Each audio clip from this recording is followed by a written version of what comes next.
Oh boy. Ooh, this one's a tough one. You know, we did a few good reviews lately. I think it's time for us to do a shitty one. We gotta torture ourselves at least a little bit, at least once a month. Yeah, at least once a month. So this is welcome to Shitima. But in all fairness, though, let's talk about X-Men for a minute before we dive into this shitfest. I loved the animated series growing up. I grew up with the animated series. The one that started in '94, right? Yeah. Yeah, that show was kick-ass. It was awesome. It introduced characters. It Right, had development. Fox Kids was the one that produced it. Oh, yeah. Or had it on there, whatever it was, like, it was Power Rangers and shit like that. Yeah, it was 4 kids, not 4 kids. It was called Fox Kids. It was on Saturday mornings. It was an awesome show. It brought us into the world of X-Men, which is kind of funny because, believe it or not, the Batman animated series started out on Fox Kids. Did it really? For like one season, before it was switched over to Cartoon Network. That, and on regular TV, it was on, I guess, UPN or CW at the time. I didn't know that. WB at the time. It was WB at the time. Oh, yeah, I remember when it was on channel. X-Men, I never missed an episode. Yeah. It was awesome. And it lasted a long time, huge popularity, and then it just ended. Yeah. Until the early 2000s when it was picked up by a new show called X-Men Evolution, which was great. It wasn't bad. It was hit or miss with me. It wasn't bad, but it wasn't good. It was What about mediocre. the one where it focused on Wolverine and he goes like into the past? I didn't like that one. No, and then they had one where it was like Wolverine versus Captain America. Like they brought in Captain America for like a brief minute. Yeah. Like they had an episode where it was Wolverine trying to track down Captain America. Yeah. And it went nowhere. Like they had like two parts that show, and it had. Speaking of going nowhere, that's a good intro to the movie. Yeah. So later on, we got introduced to 3 X-Men movies. First one was alright. First one was alright, kind of dated. The second one was okay. Second one was better than the first one. A lot more action scenes, a lot more. But the third one. But this one. The third one, my opinion, you almost go to your toilet, try to flush it down. Yeah, this particular movie was bad on levels of shitness. Now, this movie came out in 2006, and we're talking about X-Men: The Last Stand, which to me was Marvel's last stand at trying to make a decent superhero movie at this point. We're going to get to a good Marvel movie that saved the franchise in our next review, but we're not going to tell you what it is yet. I'll give you a hint, y'all. It was the first stage of the Avengers series. Yeah. And that's all I'm saying. That's all we're saying. But no, this movie, literally, the actors could have stayed home and phoned in their performances. Which is a shame, because there's a lot of good names on there. Kelsey Grammer played Beast. Wasn't a surprise. Hugh Jackman played Wolverine. Vinnie Jones, I think it was. Vinnie Jones played the Juggernaut. That's my favorite part of the movie is when he's stuck in the fucking floor, and he's like, "Don't you know who I am? I'm the Juggernaut, bitch!" That's my favorite part of the whole fucking movie. That's it. Yeah. And then they had characters that only shows up in... Like, they had Pyro and Iceman, and... But they're in the first two, weren't they? Yeah, they're in the first two. No, Pyro is in the third one, but he didn't have a big role. Angel's in this one. Angel, yeah. Alright, you want a character that everybody talks about, but only has, like, a few seconds of screen time? Angel. He's in the very beginning. Middle. He's... Well, yeah, he tries to get the shot to cure him, and then he's at the end. Mm-hmm. But his whole performance in the movie could be summed up to like 2 minutes. Yeah, which is a shame because he was a big role in the animated series, both of them. This movie did not do the franchise justice. They tried to introduce too many characters too fast in the third one. They even brought back Jean Grey, who was supposed to have died at the end of the second movie. because she sacrificed herself. Through the Phoenix Force. Yeah, she sacrificed herself by trying to get the X-wing up in the X-wing, but the X. Well, they called it the X-wing because they can't because it's the X-jet, which is the proper name. Which they changed it to the X-jet because they didn't want to get sued by George Lucas by calling it the X-wing. Yeah. But yeah, so that was kind of odd. Cyclops gets killed. Mm-hmm. Makes out with this hot chick just to have her turn his lasers back on him. Yeah. Yeah, this movie is just, it's all over the place. There's scenes in here that don't make sense. Like, why? Like, they came up with a cure for the disease. Mm-hmm. They, Charles Xavier dies in this one and somehow brought back to life for the other X-Men movies Yeah, that and came that's on. in a coma or some shit like that. Yeah, and at the end of the movie, Magneto, everyone gets the cure, and Magneto gets his powers back at the end of the movie. Mm-hmm. The fuck movie? That movie was all over the places. And then Rogue, played by Anna Paquin, which is nothing against her. I've seen her do some phenomenal roles. Wasn't her first movie was about geese and she was trying to fly to be with them or some shit? Yeah, it was like that? Fly Away Home or some shit. Like that. Yeah. She was real young. Yeah, but she could be a phenomenal actress, depending on the role. She was great in True Blood. Yeah. But when she played Rogue, she didn't know... her role was teenager. She didn't know she could be quirky, shy, angry. It was just, you're playing Rogue, you're a teenager. Yeah, there you go. Be a teenager. Way to go, Hollywood. But, anyways, her character was Rogue, and Rogue has the ability of absorbing power as well. Through contact. Through contact. And she wanted the cure so she could be with her boyfriend, Johnny, which happened to be Iceman. Yeah, yeah. Which, in the comic books, his name's Bobby. Bobby, yeah. They don't try to compare this movie to the comics. Don't compare the other X-Men movies to the comics, because apparently in the first movie, Halle Berry, who played Storm, had an African accent. They completely got rid of that in the second movie and gave her some preppy accent, like some uppity accent. And then the third one, she just was plain. Yeah. There was no accent. Send it to Hugh Jackman. Hugh Jackman had this, supposed to have this thick Australian accent. That was Wolverine's character. And instead, in the first movie, they kind of made him sound like New Yorker kind of accent. New Yorkin? New Yorkin, yeah, it's a new word, New Yorkin.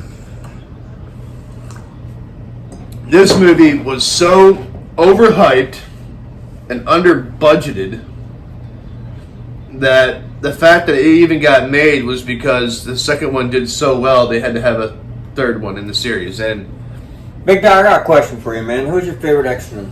Wolverine. Yeah, that was mine too. Obviously, everybody loved Wolverine. Except for that small stint where Deadpool was in it. Yeah, the brief little clips, yeah.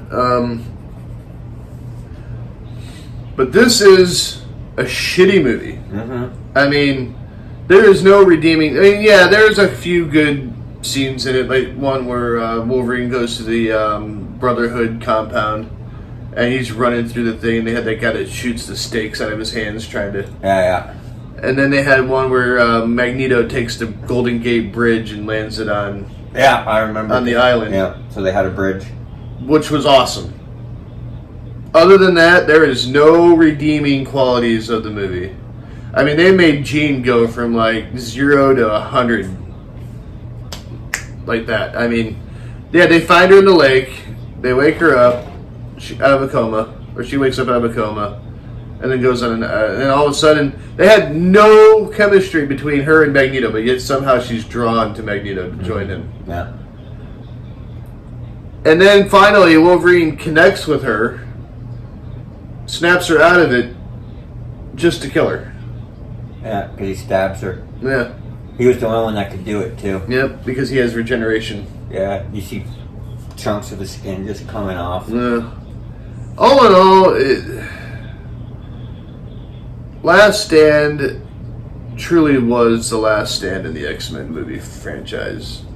Until later on, but at this point nobody knew that they were going to be coming out with other X-Men movies. Right, this was supposed to be the end-all. The end-all, be-all finale. You know, like they had the cure, Charles Xavier's dead, the skull gets turned over to Wolverine, apparently. Wolverine, Storm, and all the other older... Now, Colossus was actually in all three movies. Yeah. Boy, did he look shitty. Yeah, he did. They turned this grown-ass man into this teenager. Okay, Colossus in the comic series and in the cartoon series was a professor. Of what, I don't know, they never really elaborated. I think he taught like English or some shit like that. He was actually a very well-educated man. That he was. They took that and turned him into a snot-nosed teenager that can turn into organic steel at a moment's notice, where in the comics and the series he was always that way. He never changed back and forth. Right, like in the Deadpool movie. Yeah, he was always that way. So that was kind of a letdown. Right, but in the comic book he could transform back and forth. Yeah, but not in the series. In the series. Oh, in the animated series, he was always. I think in the animated series he could transform back and forth. I don't know. If It's you guys been so know, long. put it down in the comments. It's been so long since we actually watched it, but I have the first 2 episodes on Amazon. Not 2 episodes, 2 seasons on Amazon. But I know, and the Juggernaut. I mean, granted, Vinnie Jones did a great job as a Juggernaut. Yeah, The Juggernaut outfit, though, it was kind of lame. that was like something out of the Middle Ages. He had this helmet, and he was basically bare-chested. Yeah, they redeemed the Juggernaut in. Yeah, right there. Yeah. Show. Yeah. If you look at this guy right here, just above I guess that's Bobby. Just above Bobby is. Yeah, this is Bobby, and just above him is Juggernaut. Now tell me, when you watched the animated series or read the comics, Juggernaut was this huge motherfucker with this big dome helmet. You know? That was the Juggernaut. Now next to him, sadly, is Colossus. Does that guy look colossal to you? Seriously, does he look colossal to you? Hell no. He's a scrawny kid. At least in the Deadpool movies, they actually gave him some justice. They made him big and bulky and made him more of an intellectual being. Like, he tried to use his words instead of actions. Like, Colossus's whole philosophy is to avoid confrontation. He's a pacifist. Yeah. He passes the fist. Yeah. But yeah, the actors in here were not committed to their roles. I mean, Angel, who happens to be on the cover of this case, you can see him there with the angel wings. 2 minutes in the whole movie. You put the fucker on a cover for a 2-minute role. What's wrong with you people? The cover art looks like trash too. Yeah, they basically took the poster from the movie and then copied and pasted it and then threw it on the DVD case. That's crap. But it kind of sums it up. This movie is crap. And Okay, I have a question for you. It says, look, right here, it says, great action, the greatest X-Men movie yet. Yeah, no. Bullshit. Right. However, compare this to the other shitty movie we reviewed, Power Rangers. This actually had a few redeeming qualities to it. I was just about to ask you which one would you rather watch. I honestly would rather watch this. One's a turd in the toilet, the other one's diarrhea in a bowl. Yeah, no matter what you get, it's still gonna be shit. Yeah. But at least this is entertaining shit. Mm-hmm. You don't have to wait 2 hours for them to get their powers. Or work together as a team to fight the bad guy. I mean, like I said, the action scenes that there were in here, and there were only a handful of them, were great. The CGI was great, but everything else just sucked. I mean, I can go back and rewatch this. I'll probably end up rewatching it again and again and again because it's just nostalgic. Brings back memories. And yeah, they have a lot of the same cast. They didn't have to change out cast members at the last minute. So yeah, but unfortunately, this does hit our miss list. Yeah, it's trash. But it is one that it is watchable again.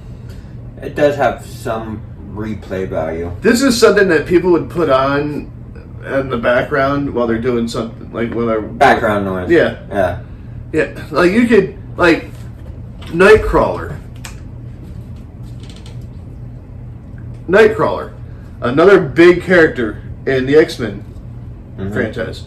He was only in one movie. The second one, and he was great. He was awesome. And I wish they would have had him in the other two movies. They did bring him back in the later X-Men movies, but other than that, this movie was just. This was almost like the nail in the coffin for Marvel movies, for superhero movies. Until they came out with another bad Marvel movie that came out right around the same time. And for the life of me, I can't remember the name of it. But it was pretty bad. Yeah. Spider-Man 3 came out 1 year after this. And we're going to talk about that one too. Once a month we're going to do a shitty movie, regardless. We don't want to all be about misses, but this is something you'd put on for, like, if you have kids on a road trip. Yeah. Just to shut them up. So, like, but let me see the case. But this is nothing that you wouldn't want to watch just to watch. That's the best part of the movie right there. She ain't got nothing on. Yeah, right? Mystique. Just saying. You look at the character from Mystique to Storm to Jean Grey. 3 beautiful women in the movie. Can't go wrong with that. Spectacular, says Spectacular. Chicago Tribune. Chicago Tribune calls it spectacular, you say? That's what it says right there. Wow. A spectacular piece of doo-doo. Yeah, well, yeah, it's a spectacular, alright. Now, when it first came out, I guarantee people loved it. You watch it again now, it has not aged well. No, it has not. And, unfortunately, it has hit our miss list. 2006 when this was put out. Yeah, and the same, I think that was also, and a year later was Spider-Man 3. Which we all know how well that did. 104 minutes. But this was I get why they did it, because the second one was such a huge success, so they had to do a third movie. Okay, look at Fantastic Four 1 and 2. Both movies are a huge success. We didn't get a third one. Silver Surfer was the second one. No, second one. The second one, yeah, we didn't get the third one then. We did, however, get the shitty remake or reboot. Yeah. With our cousins or stepbrothers or sisters. Adoptive. Yeah. Yeah. Storm and Storm. Yeah, we'll talk about that one. Yeah, I have yet to see it, so we'll have to rent it or something. It's on Disney Plus. I don't have it. I don't support Disney, which I know it's weird because I have my own reason. Don't worry about it. Yeah, the only reason why I even keep Disney Plus around is so I can watch the Marvel shit. Yeah, that's pretty much Marvel and going back to my classic childhood movies and stuff. But other than that, I will not go there. But anyways, this has been the Hit or Miss Show. Tune in next time when we're going to talk about the movie that spawned 2 other movies. It was the first movie of the first stage, of which there were 3 phases, I should say. And not only did it save the Marvel Universe and superhero movies, but it also saved an actor's career. Yeah, because he was going down the toilet. But we will get more on that next episode on the Hit or Miss Show. If you guys liked our content, hit the bell, leave a comment, Subscribe, ring a ding, y'all. I know that's after, but whatever, you guys don't care. and if you guys want us to review anything, whether it's good, bad, or indifferent, leave a comment. Yeah, just don't be mean. Yeah. Nothing religious, nothing Politics. Politics, nothing that's in the news or anything like that. Right. We're here to have a good time and talk about good and bad movies and products. Yeah. Which we are going to be doing a product review here shortly once we get everything. I know we've been promising, but we've had a lot of stuff happen here lately, like the mystery maid, she went off, and this whole place is a mess right now. Yeah, and we keep changing directions in our location and where we're at. I mean, we started out, our first review was at a dining room table. Yeah, that one was rough, y'all. That one was rough. So we are getting better at this, and we are getting the hang of it more. And we're going to have more props later on down the road, eventually, once we get more established. Right. Well, anywho. It's been a good night. I'm the big dog. I'm Lucky, y'all. Good night, y'all.